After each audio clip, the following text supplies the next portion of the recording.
Voy a continuar con esta segunda parte introductoria del libro de Éxodo. Vamos a continuar con lo que concierne acerca de la relación de Éxodo con el resto del Pentateuco. Eso es lo que vamos a estar estudiando en estos momentos para seguir pues entendiendo cuando ya entremos al texto. Por supuesto, vamos a pedir la dirección del Señor para que Él nos ayude a presentar el mensaje con claridad. Dios Todopoderoso, te agradecemos muchísimo en este día, que es el día que te alabamos. Que el mensaje que siga presentando de este libro de Éxodo nos ayude mucho. Gracias por todo, en el nombre del Señor Jesucristo. Amén. Amén. Una de las aclaraciones que se me olvidó dar en la primera lección es que cada uno de estos mensajes, cuando llegue casi a la parte final, vamos a estar presentando las lecciones de vida que nos da cada capítulo. Así que, bueno, continúo con la relación de Éxodo con el resto del Pentateuco, que es lo que a continuación les presento. Éxodo no está solo, sino que es un capítulo integral del Pentateuco mayor, podemos decir así. Éxodo podría considerarse como el centro del Pentateuco. Éxodo se relaciona con Génesis de muchas maneras. Por ejemplo, al empezar Éxodo, los versos 1 al 5 nos dice lo siguiente: estos son los nombres de los hijos de Israel que entraron en Egipto con Jacob, cada uno entró con su familia: Rubén, Simeón, Leví, Judá, Isaacar, Zabulón, Benjamín, Dan, Neftalí, Gad y Aser. Todas las personas que le nacieron a Jacob fueron 70, y José estaba en Egipto. Asocia pues el pueblo que está en Egipto con los patriarcas de Génesis. El pasaje parece ser un resumen de la genealogía que ya hemos estudiado en Génesis 46, desde el verso 8 hasta el 27. Número 2. El viaje que realizó Abraham a Egipto, que lo tenemos registrado en Génesis capítulo 12, vaticinó las vivencias de Israel registradas en Éxodo. Número 3. La esclavitud y la liberación de Israel se anuncian en Génesis 15, 13 y 14, y nuevamente se anuncian en Génesis 46, 3 y 4. Número 4. El Dios de Israel en Éxodo se identifica a sí mismo como el Dios de Abraham, de Isaac y de Jacob. Miren lo que dice Éxodo 6, 2 y 3. Habló todavía Dios a Moisés y le dijo: yo soy Jehová. Y aparecía a Abraham, a Isaac y a Jacob como Dios omnipotente, mas en mi nombre Jehová no me di a conocer a ellos. Número 5. Las promesas hechas a los patriarcas, especialmente las promesas de la tierra, son mencionadas frecuentemente en Éxodo, Miren lo que tenemos en Éxodo 2:24. Dice, y oyó Dios el gemido de ellos, y se acordó de su pacto con Abraham, Isaac y Jacob. Luego veamos en Éxodo, vamos a ver de Éxodo, esos 6, los versos 4 y 5, y después nos pasamos al 8. También establecí mi pacto con ellos de darles la tierra de Canaán, la tierra que fueron forasteros y en la cual habitaron. Asimismo yo he oído el gemido de los hijos de Israel, a quienes hacen servir los egipcios, y me he acordado de mi pacto. 8. Y os meteré en la tierra por la cual alcé mi mano, jurando que la daría a Abraham, a Isaac y a Jacob, y yo os la daré por heredad, yo Jehová. Y luego tenemos la última, la número 6. José tiene un papel prominente en Génesis. Es mencionado en Éxodo 1. El hecho de que sus huesos fueron llevados a Canaán en cumplimiento con sus deseos, de acuerdo a Génesis 50, versos 24 y 25, es mencionado en Éxodo 13:19, donde dice, tomó también consigo Moisés los huesos de José, el cual había juramentado a los hijos de Israel, diciendo, Dios ciertamente os visitará, y haréis subir mis huesos de aquí con vosotros. Éxodo también tiene una estrecha relación con el resto del Pentateuco. Levítico sigue con la historia de la entrega de la ley en el monte Sinaí y registra la consagración del sacerdocio, y de lo cual encontramos las instrucciones en Éxodo 29. Luego Números relata la manera como Israel partió de Sinaí para viajar a la tierra prometida. Y por último, en Deuteronomio, Moisés le recordó al pueblo de las experiencias vividas que se registran en Éxodo. Entonces, con esto terminamos pues la relación de Éxodo con el resto del Pentateuco.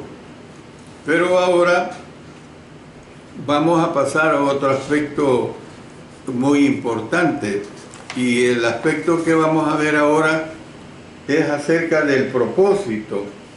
Todo libro escriturario de los 66 que tenemos en la Biblia tienen un propósito. ¿Cuál es el propósito de Éxodo? El libro tiene 3 propósitos. Le menciono. En primer lugar, proclama la redención de Israel. O sea, la redención constituye un tema importante en el libro, y esto se va a destacar enormemente cuando ya entremos al estudio del texto en sí.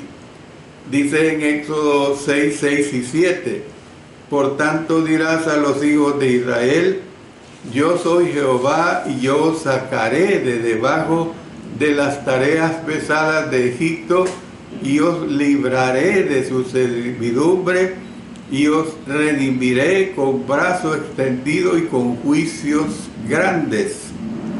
Y os tomaré por mi pueblo, y seré vuestro Dios, y vosotros sabréis que yo soy Jehová vuestro Dios, que os sacó de debajo de las tareas pesadas de Egipto. Luego tenemos en Éxodo 15:3, condujiste en tu misericordia a este pueblo que redimiste, lo llevaste con tu poder a tu santa morada.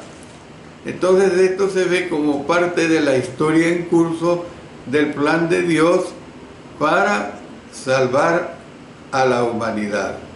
Y una aclaración es que por lo tanto, pues el propósito principal de Éxodo es proveer otro capítulo para lo que se ha llamado historia de la salvación, y precisamente el libro de Éxodo tiene que ver con este aspecto de la salvación, ya analizándolo y aplicándolo a la situación neotestamentaria, mediante pues el cumplimiento de las promesas que se le hicieron a Abraham. Éxodo relata la manera como Dios hizo de la simiente de Abraham una gran nación, liberó al pueblo de la esclavitud egipcia y llegó a morar en medio de ellos. La estructura del libro provee un indicio en cuanto a su propósito. Al inicio, Israel es presentado como un pueblo totalmente esclavizado.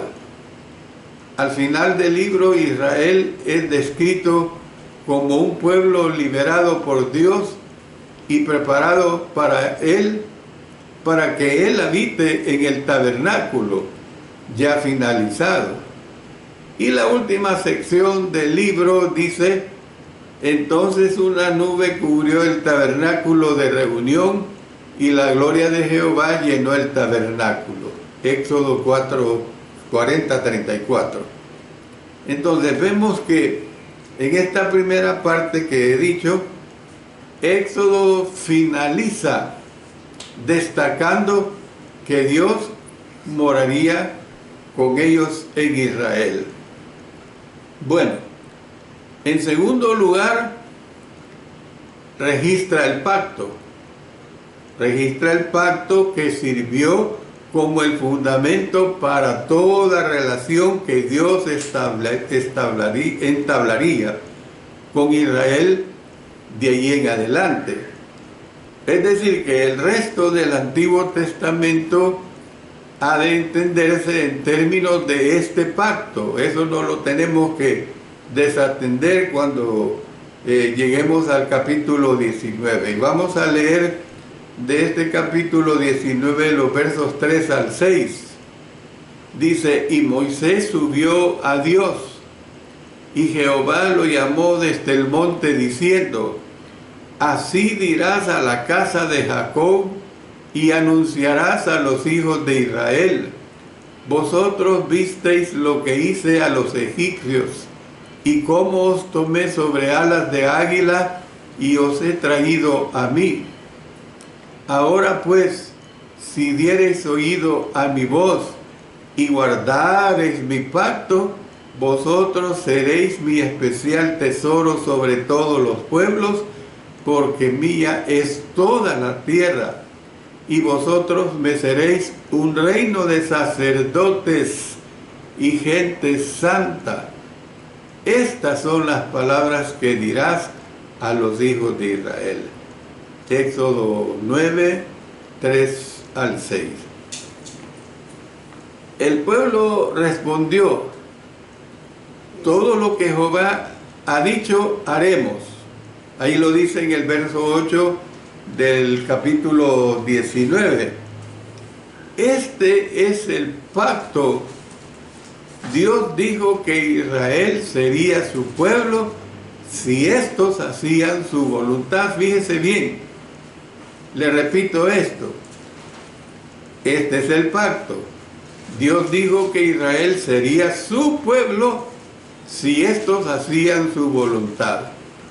Israel estuvo de acuerdo con esos términos cuando en el transcurso de su historia se dice que Israel está haciendo pacto con Dios.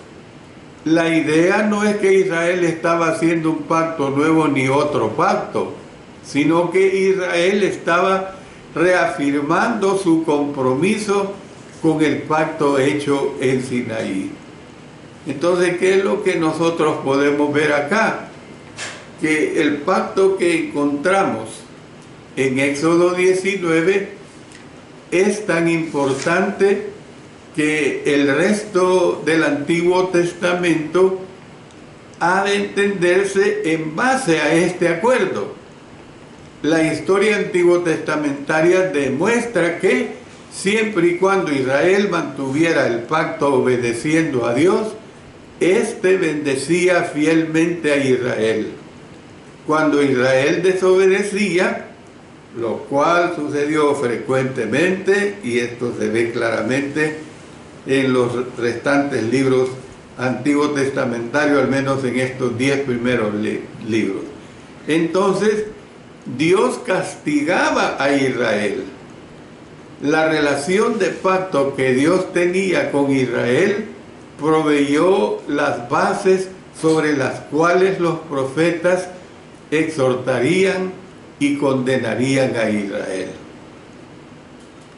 En tercer lugar, contiene la ley de Dios. Se lo repito, en tercer lugar, contiene la ley de Dios, la cual vino como resultado del pacto. En vista de que el establecimiento del pacto y la entrega de la ley vinieron después de la liberación milagrosa de Egipto, el libro de Éxodo le recordaba a Israel que con su liberación también había responsabilidades. Israel aceptó esas responsabilidades cuando el pueblo estuvo de acuerdo con los términos del pacto. Y entonces podemos ver pues que las responsabilidades mismas están definidas en la ley dada por Dios por medio de Moisés en el monte Sinaí. Esto es lo que nosotros podemos decir en relación a esta situación que les he presentado en cuanto al propósito. Pero ahora vamos a entrar a otro aspecto. ¿Cuál es ese otro aspecto? Y ese otro aspecto, hermanos, son las características que se presentan de la literatura comprendida aquí en Éxodo. Las características de esta literatura. Para poder entender el libro de una manera apropiada, tenemos que reconocer que Éxodo es primordialmente una narrativa. Hay que grabarse esto. Éxodo es una narrativa, algo que se está narrando, algo sucedido y que Moisés nos narra de lo que sucedió. Siempre he dicho, una cosa es el haber vivido los momentos actuales que se narran en la historia y otra cosa es escuchar los hechos en forma narrada. Nosotros, como quien dice, lo vemos como algo que fuera una película, pero no lo es, sino que fueron totalmente realidades. El libro contiene poesía y extensos pasajes jurídicos. Sin embargo, tanto la poesía como las leyes se presentan dentro de un marco narrativo. El estudiante, por lo tanto, tiene que tomar en consideración las técnicas narrativas usadas por el autor. Las técnicas que encontramos en el libro son las siguientes, y voy a mencionar varias de ellas. La número 1, el uso de oraciones introductorias, similares a las oraciones principales, y oraciones resumidas, pues el uso de oraciones introductorias y oraciones resumidas, como lo haría un autor cuidadoso hoy. El autor usualmente les decía a sus lectores al comienzo de un párrafo o una sección quién hizo qué y cuándo y dónde lo hizo. Al final del párrafo o sección usualmente resumía lo que acaba de describir. Número 2. El uso de técnicas literarias, tales como el quiasmo, ya les hablo acerca del quiasmo, y palabras, frases esenciales. Se lo repito. Número 2, el uso de técnicas literarias tales como el quiasmo y palabras y frases esenciales. Las estructuras con quiasmos se usan para dar énfasis. Se emplean palabras y frases claves para indicar dónde comienzan y terminan las secciones narrativas. Bueno, aclaro acerca del quiasmo. Usted oiga y escriba quiasmo con Q al final, con Q al principio. El quiasmo o paralelismo invertido es una palabra que se latinizó basada en la letra griega chi, C-H-I, así de simple, chi, para simbolizar la secuencia invertida o cruce de palabras o ideas paralelas dentro de una unidad literaria. Se lo voy a repetir. El quiasmo o paralelismo invertido es una palabra que se latinizó basada en la palabra griega chi para simbolizar la secuencia invertida o cruce de palabras o ideas paralelas dentro de una unidad literaria. Entonces, en un quiasmo, los pensamientos paralelos se acomodan en una estructura de AB-BA, y se lo explico con una cita bíblica en Marcos 2:27, donde dice: el día de reposo fue hecho por causa del hombre, y noten, y no el hombre por causa del día de reposo. O sea, es una estructura de AB y de BA. ¿Por qué? ¿Cuál es AB? El día de reposo fue hecho por causa del hombre, AB. ¿Cuál es BA? Y no el hombre por causa del día del reposo. Quiasmo, pues, según el diccionario español, es una figura de dicción que consiste en presentar en órdenes inversos los miembros de dos secuencias. Se lo voy a ilustrar de la siguiente manera. Cuando quiero llorar, no lloro, y a veces lloro sin querer. Ahí hay un quiasmo. Se lo repito, cuando quiero llorar, no lloro, y a veces lloro sin querer. Esa es la inversión AB y BA. Número 3, el uso de la repetición. ¿Por qué digo el uso de la repetición? Porque el autor, como otros autores antiguos testamentarios, usó la repetición. Por ejemplo, repitió el mandamiento del día de reposo 6 veces, y incluyendo oraciones resumidas y breves, 5 veces dio detalles relacionadas con la construcción del tabernáculo. Entonces, nosotros tenemos que ver esto así de esta manera, pues. Los lectores modernos a menudo consideran ineficaces las repeticiones. El autor de Éxodo lo consideró necesario. ¿Por qué? Una razón es que la repetición es importante para dar énfasis. Los lectores de hoy pueden asumir que lo que se repitió se consideraba importante, y la figura de la repetición es algo que impacta.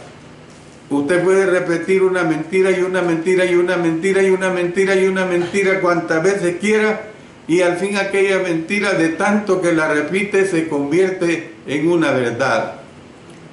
Otra razón es que en tiempos antiguos los escritos no estaban disponibles de manera inmediata. Las personas vivían en su mayoría en una cultura oral. Mire, ¿qué pasaría si ustedes, por ejemplo, las lecciones que yo doy, solo usted las pudiera escuchar en una cultura oral? Sería para la retención algo muy difícil, pero yo les he dicho cientos de veces que todos estos mensajes quedan grabados. Usted los puede usar y leer pues o escuchar cuantas veces usted quiera. Entonces, los mensajes hablados eran hablados y escuchados. Los israelitas eran la audiencia a la que iba dirigido el mensaje de Éxodo. Cuando leyeron Éxodo por primera vez, no lo leyeron ellos mismos, más bien lo oyeron leído por otros. Miren qué cosa. En tales situaciones la repetición es esencial si lo que se quiere es que el mensaje sea recordado por aquellos a quienes iba dirigido. Consecuentemente, esas repeticiones, que a veces parecen indicar diferentes fuentes, simplemente reflejan el estilo narrativo del autor y su esfuerzo por lograr su propósito. En resumen, puedo decir lo siguiente, que para los lectores de hoy, Éxodo es de gran valor. ¿Por qué digo que para los lectores de hoy Éxodo es de gran valor?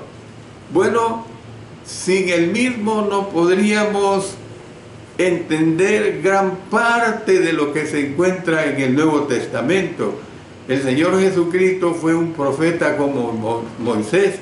Mire lo que dice Hechos 3:22, porque Moisés dijo a los padres, el Señor vuestro Dios os levantará profeta de entre vuestros hermanos como a mí. A él oiréis en todas las cosas que os hable. Y también su contexto. Es decir, sin Éxodo, ¿entendería alguien esta idea? El tabernáculo, con su sistema de sacrificios, era una sombra del sistema cristiano. Hebreos 10:1 nos dice, había en Cesarea un hombre llamado Cornelio, centurión de la compañía llamada La Italiana. ¿Podría valorarse este hecho sin que se entendiera lo que implicaba la construcción del tabernáculo? Los miembros de la iglesia son un pueblo adquirido por Dios. Dice en 1 Pedro 2:9, mas vosotros sois linaje escogido, real sacerdocio, nación santa, pueblo adquirido por Dios, para que anunciéis las virtudes de aquel que os llamó de las tinieblas a su luz admirable. Así como lo fue el pueblo de Dios en tiempos antiguos testamentarios, sin Éxodo, ¿podría valorarse este hecho? Es un interrogante que les hago a ustedes. Número 3. Sin Éxodo, las personas hoy no podrían tener un entendimiento apropiado de Dios. La Biblia fue escrita para ayudarle a la humanidad a entender a Dios. Éxodo enseña bastante acerca de Dios, acerca de su santidad y justicia, y acerca de su preocupación por el oprimido, acerca de su amor, gracia y misericordia, acerca de su benignidad y paciencia, acerca de su ira y su castigo del pecado. Sin Éxodo sería más difícil entender lo que exige Dios de su pueblo. Aunque las leyes propiamente dichas de Éxodo no son vinculantes para las personas en estos tiempos. De lo que se recoge en Éxodo podemos deducir con toda razón que Dios exige que las personas de todas las épocas le sean fieles y obedientes y que muestren amor para con sus semejantes. Amén. Yo termino acá esta segunda lección introductoria. Hermanos, hermanas, en el nombre del Señor les pido, repasen estos mensajes. Usted tiene esa bendición de repasarlos y así con la venida del Señor, el próximo día del Señor, si Él nos lo permite, vamos a seguir estudiando acerca de este interesante mensaje sobre la introducción del libro de Éxodo. Yo me gozo, hermanos, cuando estoy estudiando en mis noches, después que oramos con mi esposa, me pongo a estudiar un par de horas. Cuando el sueño a las 2, 3 de la mañana se me quita, los viejos sufrimos ya de poco sueño, hermanos. Me levanto a estudiar, estudio mis 2 horas según el cuerpo me aguante. Cuando ya no aguanto me vuelvo a acostar. Y yo cuando estoy estudiando, hermanos, soy feliz. Estoy feliz porque estoy estudiando palabra de Dios. Amén. Yo les animo a ustedes que sean estudiosos de la palabra de nuestro Dios, que la investiguen, que la escudriñen, que no simplemente reciban, sino que ahí está la Escritura y usted puede comprobar lo que su servidor les dice. Dios Todopoderoso, ayúdame a mí, ayúdame a mí a hacer lo mejor presentando tu mensaje divino. Oremos. Padre Celestial, gracias porque nos permites el haber estudiado tu palabra, un nuevo estudio sobre el libro de Éxodo en este primer día de la semana. Que no se nos olvide que este 16 de julio, año 2023, hemos comenzado. Quizás tardemos un año, quizás menos, quizás mucho más, pero eso dependerá de que tú nos lo permitas. Gracias por ello. En el poderoso nombre de nuestro Señor Jesucristo. Amén.